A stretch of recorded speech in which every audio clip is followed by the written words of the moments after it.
وآلہ وسلم کا ارشاد ہے کہ جو بندہ کسی وقت بھی دن میں یا رات میں لا الہ الا اللہ کہتا ہے تو اعمال نامے میں سے برائیاں مٹ جاتی ہیں اور ان کی جگہ نیکیاں لکھی جاتی ہیں۔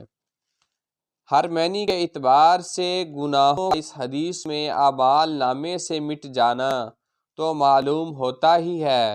البتہ اخلاص کا ہونا بھی ضروری ہے، اور کثرت سے اللہ پاک کا نام لینا اور کلمہ طیبہ کا کثرت سے پڑھنا خود بھی اخلاص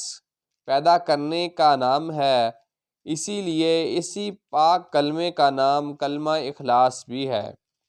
افضل ذکر لا الہ الا اللہ محمد الرسول اللہ صلی اللہ علیہ وآلہ وسلم۔